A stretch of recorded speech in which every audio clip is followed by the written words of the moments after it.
thinking about there's this cluster of things that are common if you have diabetes, if you have cancer, if you have stroke, if you have dementia, if you have poor mental health. Why are they uncommon? And they're metabolic factors, and this became known as the metabolic syndrome, these 5 factors. And it turns out we haven't done this study in New Zealand, but if you study Americans, okay, maybe they're worse than us, but we like to think about that. But about 90% of them had at least one of these risk factors, and 50% had 3 or more. And it's interesting, you go, well, how does what you eat affect those? And so I'm just going to talk about that now, because it makes you think about sugar and carbs and fat in a different way. So the first one is visceral adiposity. So it's the weight around here. People are concerned about that because fat is an organ, it's not a benign organ, and where it is depends on how benign it is or not. So fat under your arms, not so bad. Fat on your butt, not so bad. Fat on your hips, not so bad. You might not like it, but fat around here secretes these inflammatory cytokines at 5 times the rate of the rest of those. So it's a highly inflammatory fat. What is most associated with fat around your tummy? It's the sugar in your blood. We talk about sugar that we eat, the pure white and deadly stuff, the table sugar, the soft drinks, we think about that, but this is sugar in your blood caused by all dietary carbohydrates. Low HDL cholesterol, well, that was typically talked about the good cholesterol, the lipoprotein that brings back cholesterol from your cells and brings it back to the liver for recycling. What makes that high, which is generally a good thing? Eating more fat, doing more exercise, eating less carbohydrate and sugar. High triglycerides. This is a really interesting one. This is fats just floating around in your blood. You think, well, what would cause fats to float around in your blood? Well, it might be fat. That makes sense. Actually, what fluxes fat into the blood the most is refined, processed dietary carbohydrate. Insulin resistance, high blood sugar. I think that's self-explanatory. The more high your blood sugar is, the higher that'll be. And lastly, hypertension, so high blood pressure. This has been the most interesting thing in medicine, and still is in many ways, that, and I think Glenn Davis talks about this, you go into your doctor, you get your blood pressure measured, they go, your blood pressure's high, we're going to give you a medicine to sort that out. Glenn talks about that as going down to Bunnings, buying a roll of black duct tape and putting it over the oil on light in your car and saying, there, that's better. Is that right, Glenn?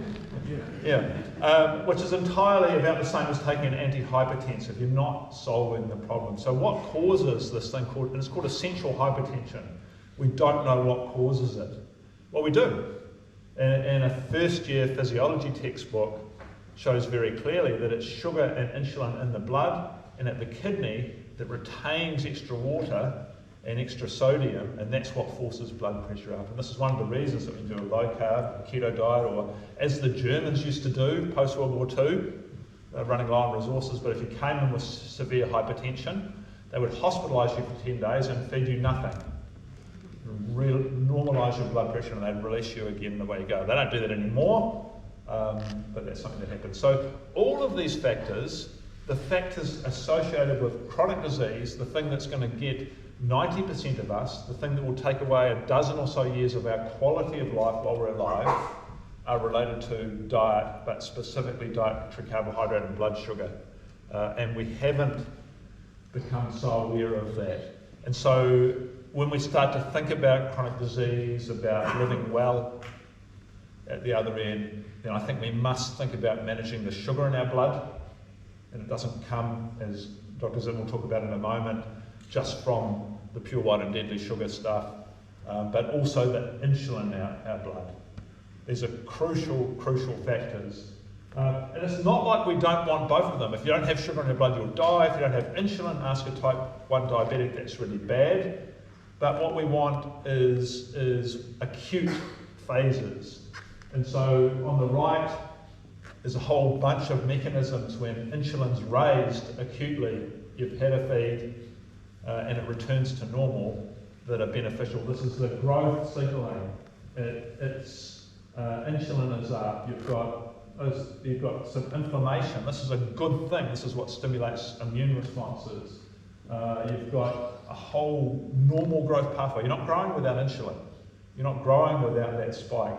But what we're seeing is people not being able to return to the blue side, which is what you get from fasting, what you get from keto, what you get from exercising as part of that, which is a return to an anti-inflammatory catabolic state.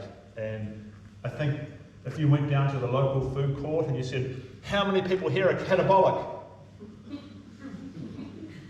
People would go, what the hell is he talking about? But I would be talking about something useful, because being able to be in this catabolic state regularly is, in my opinion, a crucial part of human health. This is this autophagy.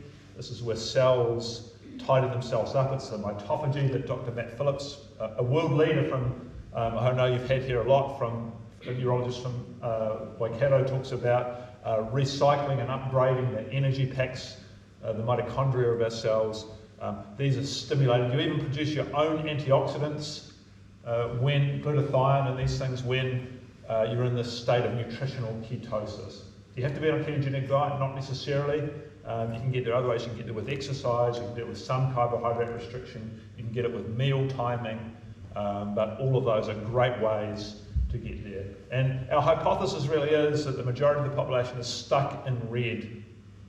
And red's not bad chronically, it's essential, but they never get to blue, and that's because we're not keeping an eye on our blood sugar. How do you do that? This is one of the biggest misconceptions. Okay, all carbs are sugar. Okay, we are told to decrease refined sugar and to watch our refined sugar intake, and that's a great start. But I think it's caused a lot of confusion. So all carbohydrate turns to sugar in the blood and does what sugar does. The difference is that some of the foods they carry, the sugar, have other really good things in them. So, for example, we'll say here, these I would describe as the best quality carbohydrate. So you've got fruit, you've got vegetables, you've got a bit of dairy in there. And that would be a high quality carbohydrate in my opinion. You could say here you would get slightly lower quality, or lower down the list here with carbs. We just don't have as many nutrients in these foods, and they are somewhat more processed than the first category. And then, of course, this one here, not whole processed foods, sorry, UPFs, ultra processed foods, foods that are manufactured in a factory. So at the end of the day, quality and quantity is really important. I think everyone needs to really, really grasp that. All carbs are sugar. Quality versus quantity, this speaks for itself, right? A bag of jelly beans gives you 97 grams of carbohydrate. So does some plain yogurt, blueberries, and a large banana. Quantity is the same. Quality is very different. You're not getting anything else apart from the white stuff, maybe some colorings and things in the jelly beans, but you're getting a whole lot of fiber, you're getting protein, you're getting vitamins, you're getting minerals. If I choose to eat 95 grams of carbohydrate, I certainly know where it's going to come from. So that just illustrates a good point, I think. How much to eat? Well, it depends on who you listen to, but the Ministry of Health tells us we need to eat between 45 and 60%, so almost up to 2/3 of your diet coming from carbohydrates. If you wanted to go on a moderately low carbohydrate, that would look that's defined as less than 130 grams per day. So you saw it was on the previous slide, so you could have the 95 grams from the healthy meal and then throw in some jelly beans. Not that I'm suggesting that's how you do it, but that would total 130. A very low carb diet is under 50 grams of total or under 20 grams of net carbohydrate. And that is the most extreme version of the low carb diet called the ketogenic diet. How to keep on top of your carbs? You might be going, well, how many carbs do I eat? I don't know. I'd like to find out. Very easy, because we all have phones. And all phones have apps. And a lot of these apps are free. And you don't even need to be hugely phone literate to use them. They're very, very user-friendly. So you can tap into any of these resources, add in your diet, and it will tell you exactly how much carbohydrate is in each food, what the tally is, and you can go from there. This is the reason why we are so confused, is because we define foods terribly. I think I think our authorities deliberately want to confuse us.